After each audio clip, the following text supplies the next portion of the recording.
Ever wondered what makes ginger shots a popular health trend? These potent little drinks pack a punch with their health benefits. Ginger shots are known to boost the immune system, helping your body fight off illness and infection.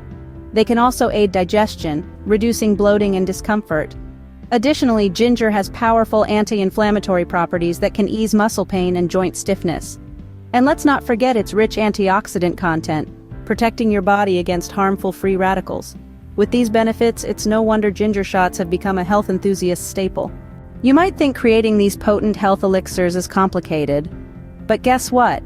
It's simpler than you think. Let's start with what you'll need.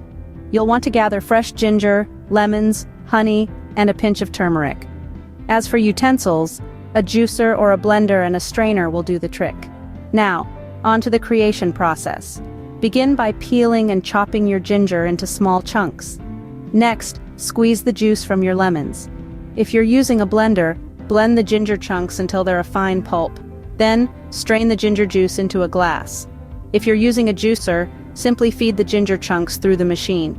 Once you've extracted the ginger juice, combine it with your lemon juice, add a touch of honey for sweetness and a pinch of turmeric for an extra health kick. Stir until well combined, and there you have it, a simple recipe to make your ginger shots at home. Before we wrap up, here are some key points to remember about ginger shots. These potent health boosters are easy to make at home, with key ingredients like fresh ginger, lemon, and honey.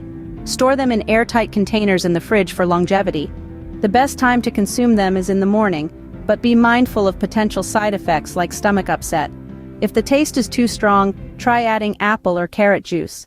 With this guide, you're all set to boost your health with homemade ginger shots. Remember, moderation is key, and always consult your doctor if you have any concerns.